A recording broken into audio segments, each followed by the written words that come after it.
Hi, welcome back to the Real Learning Center.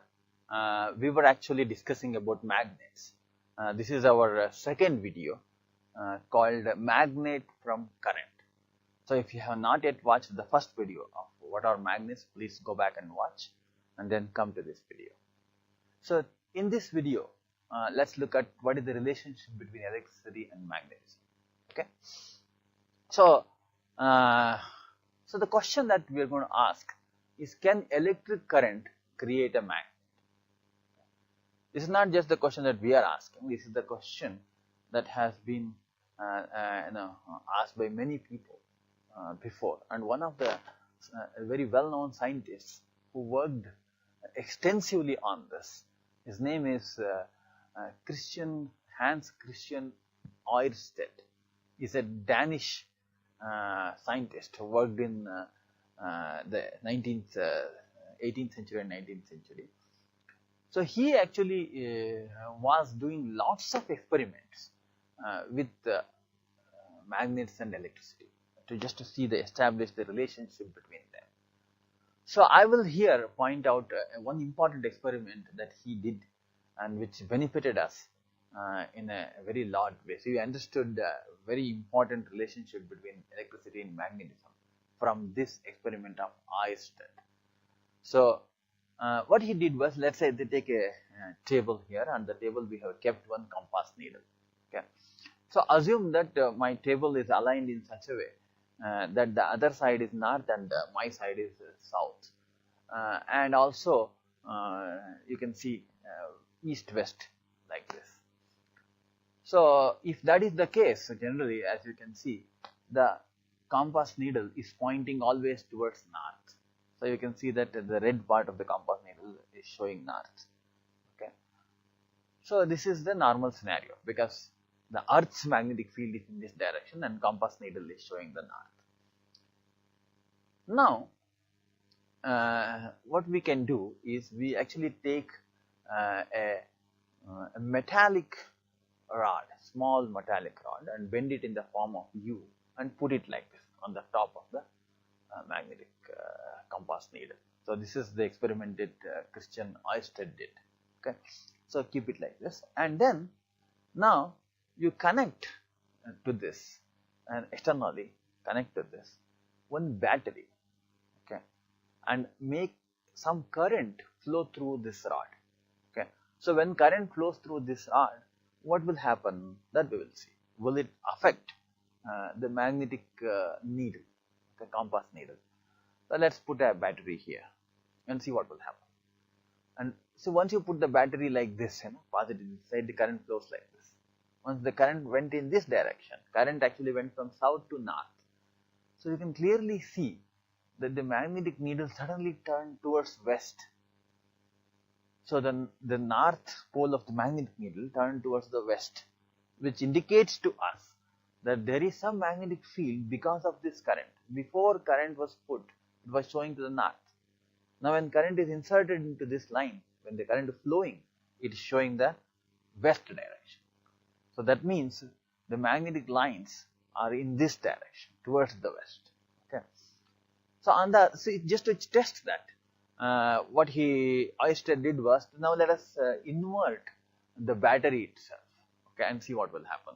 When you invert the battery, current flows in the other direction, that is from north to south. When current flows in the direction from north to south, suddenly the magnetic needle now is showing the east, so west to east it is showing. So he didn't leave it here. Okay, he said that maybe, okay, let us take the compass needle and keep it on the top of the conductor carrying current. So he took the compass needle and kept it on the top also and see what will happen. And you can see very clearly that compass needle on the top is not showing the same direction as the bottom. The top is showing the north as towards the west, and the bottom is showing the arrow towards the east. That means on the top we can very clearly see that magnetic lines of force, or what we call field lines, are in this direction from east to west, whereas in the bottom, okay, the magnetic field lines are from west to east, coming outside this direction. So what he concluded from this, and many more experiments with this, is that if you actually take a conductor, okay, and pass some current, okay, through that, let's say the current is passed in this direction. Okay.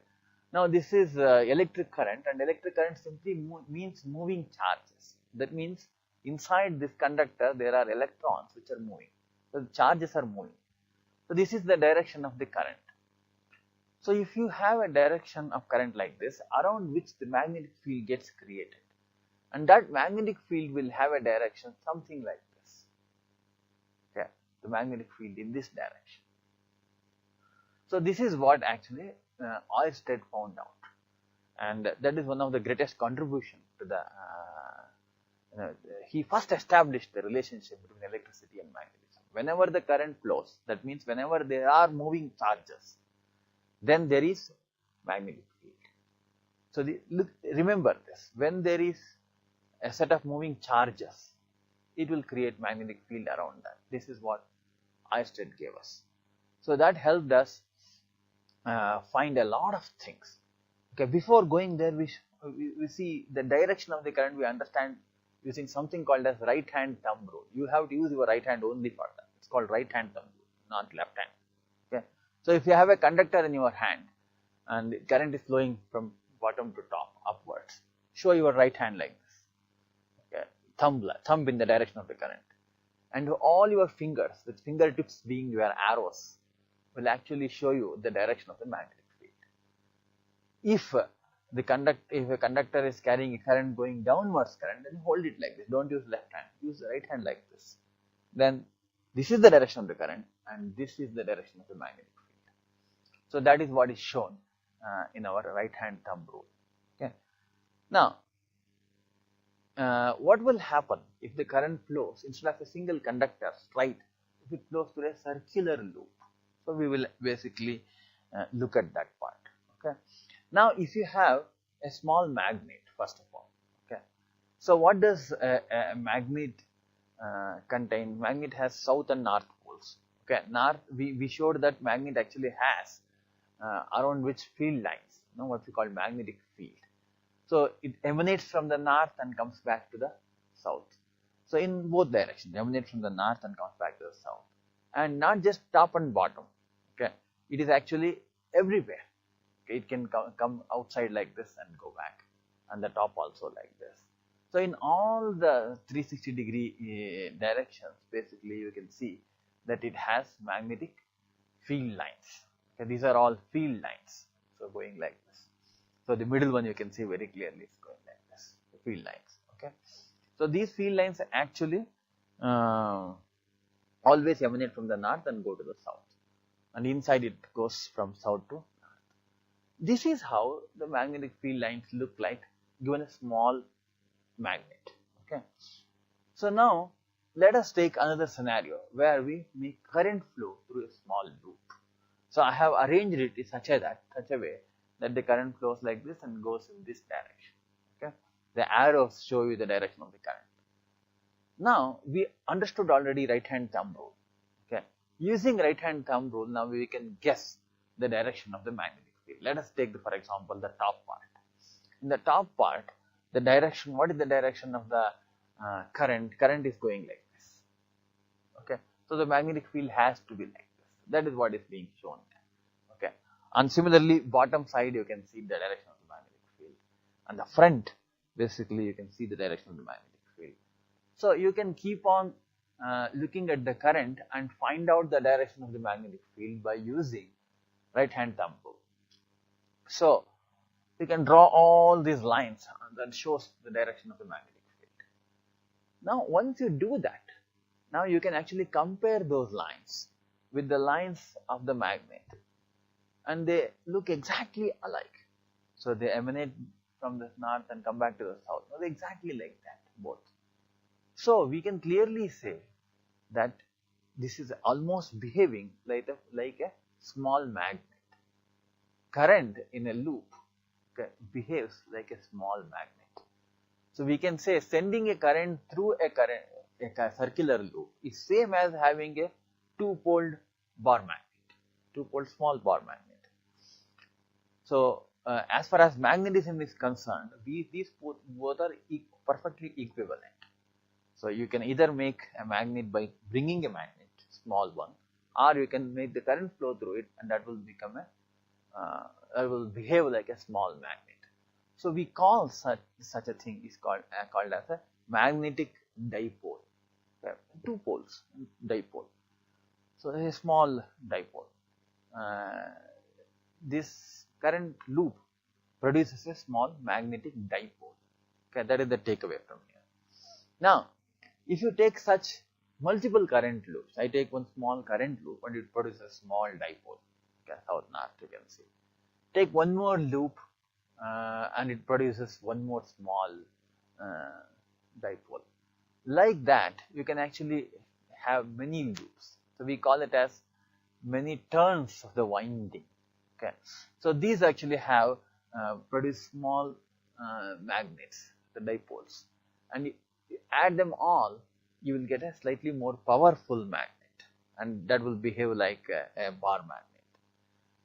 So this is what we actually call multiple current loops can produce a bar magnet. We use it in the case of something called as a solenoid. A solenoid is nothing but multiple current loops. So how does it work? We will see it here now. So this is a very a simple demonstration of when you just make some current flow through a conductor.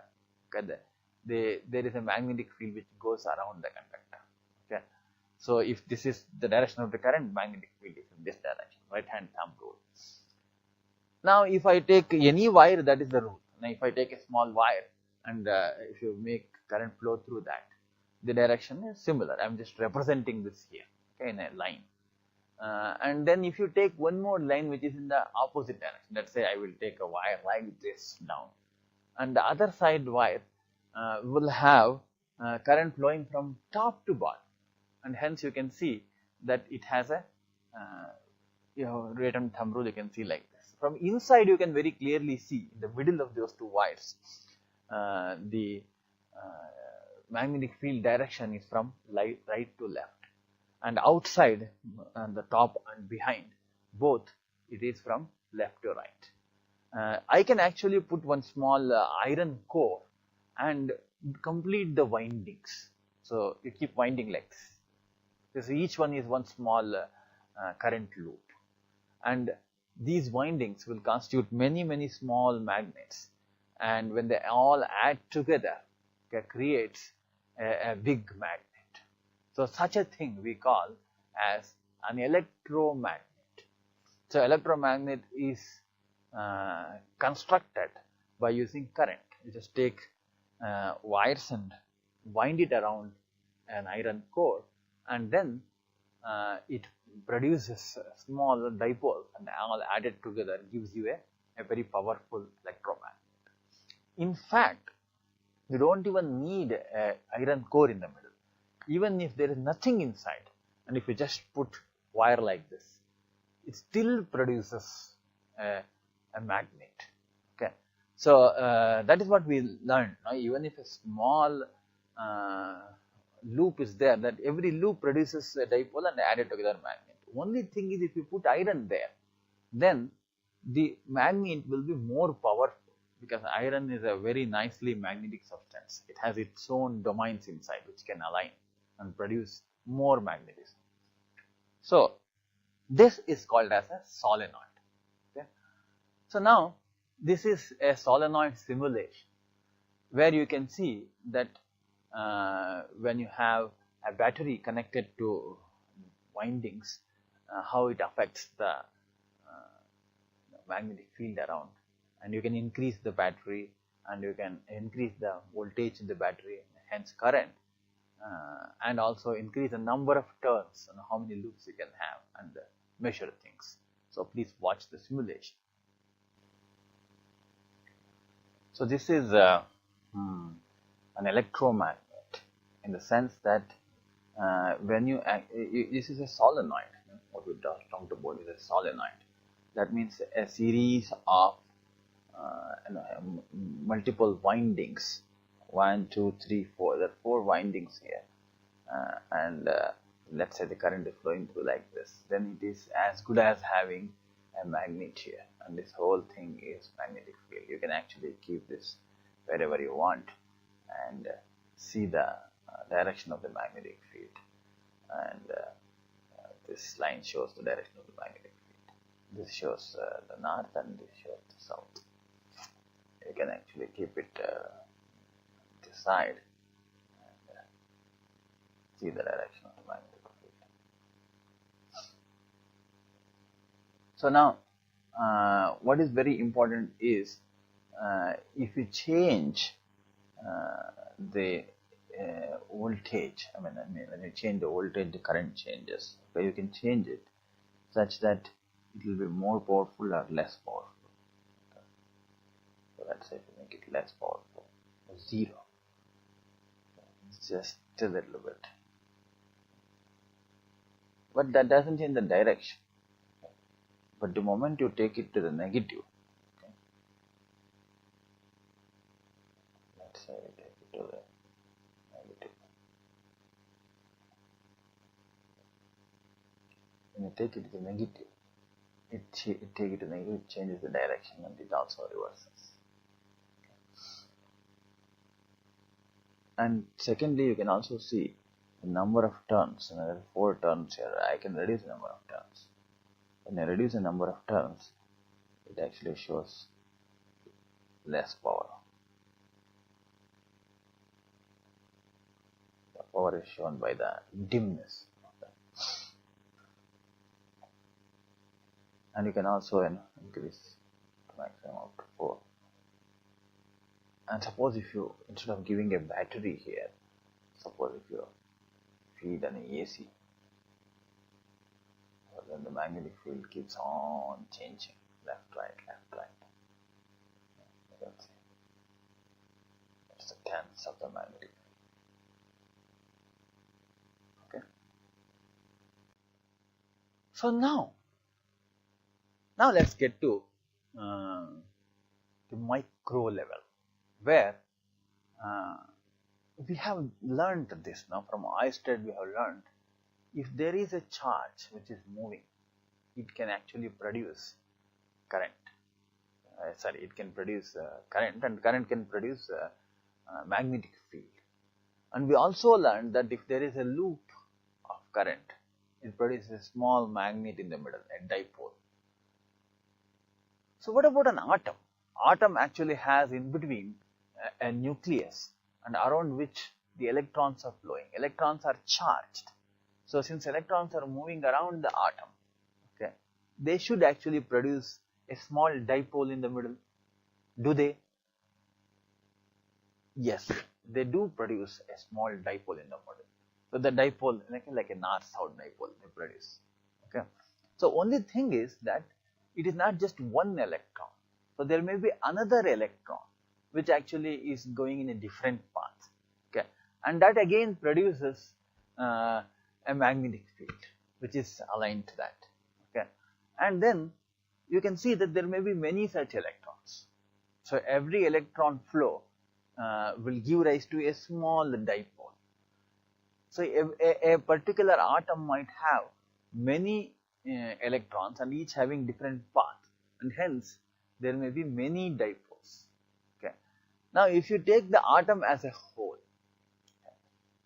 it has so many dipoles, and if you can actually add up all the dipoles algebraically, means opposite dipoles cancel each other, that kind of a thing. If you add up, ultimately you can say you basically take a zoom out and see that this atom can be represented by one small dipole, okay, a small magnet, Sn. So this is basically an effective dipole of all these combined dipoles, okay, magnets. So that is Sn. Now that is one atom. Okay, there may be in a given material there are so many atoms. Now there are millions and billions of atoms. So there are atoms which have their dipoles aligned in this way.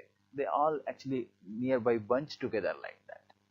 So there are many atoms who bunch together. They bunch together. This neighboring ones generally.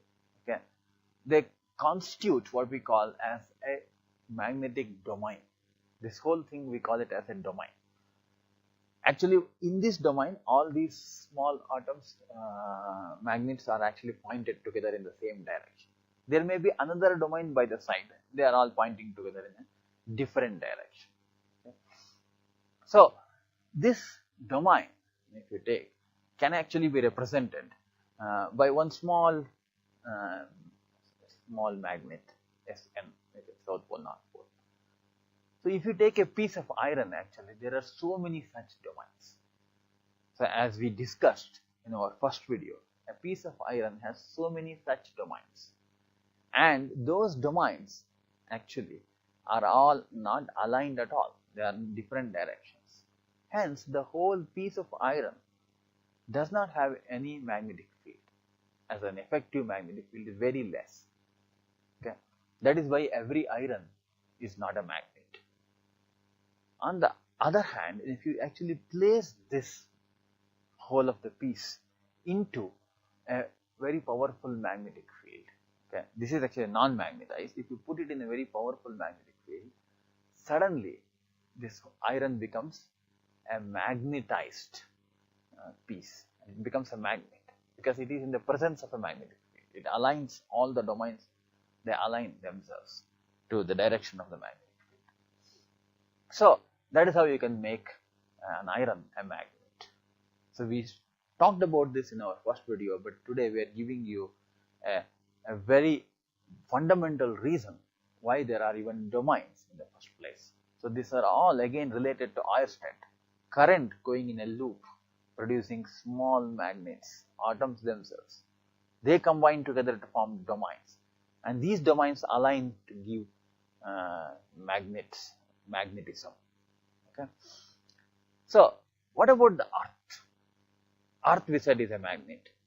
So Earth is not a magnet simply. No, it is also because of our Oersted's idea that the current gives magnetism. So how is Earth? Earth actually, if you see, if I piece the Earth and see inside, the middle part, the central part of the Earth is called the inner core. And there it is very high temperature, it's like 5,000, 6,000 degrees centigrade, like sun's temperature. And there, at that temperature, you would expect that the iron or all the metals there to become liquids. Actually, but they don't. That iron there in that area remains a solid iron, nickel and all the elements, because of the pressure. The Earth's gravity puts a lot of pressure, and in the middle you see that as a solid piece in the middle, and around which the temperature is slightly less, and also the gravitational force is slightly less. That's where you see the metals in the liquid form, which we call outer core, okay, and we call it lava, no, the liquid form metal. And this metal, liquid metal inside, is not standing there, it is moving because of the Earth's rotation and because of the what we call convection currents, heat changes, everything is continuously moving. And when it is moving, and also many times it is charged, okay, it is not always neutral because of the temperature, it is always charged. So when it is moving, charged particles here, when they are moving like this, okay, what will happen? As we know, when the charged particles moving in loops, what do they create? They create basically the current, the electric current, and that electric current produces the magnetic field or a magnet, a dipole. Okay, so in the Earth, this is the reason we have magnetic field, because of this currents inside. They produces magnetic fields, and that magnetic field produces Earth's magnetism. That is why we can put a compass needle and see that it points towards the north. Okay, this is the cause of Earth's magnetic field. Now, so if you see the Earth's magnetic field from far and try to draw, this is how it looks. Earth's magnetic field actually has stretching around the earth everywhere, so many places. This is the very beautiful picture of Earth's magnetic field. So what have we understood? We understood what are magnets, and we also understood how to make magnet from current, and the relationship between current and magnetism, and how Oersted established that relationship. So going forward, we will look at electric motors, dynamos, and transformers and all that. Before that, we'll ask two simple questions. Okay, if you take a magnet near a charged balloon, will the balloon be attracted towards the magnet, to be repelled from the magnet, or is it unaffected? Think about it. I am taking a charged balloon near the magnet. The second one, moving charges create magnetic field. So this statement we have actually understood from Hans Christian Oersted. Now, is this statement applicable to, for example, a bar magnet? Is it applicable to Earth? Is it applicable to an electromagnet? So please give your answer. Thank you. So watch our next video, which is about the electric motor. Thanks.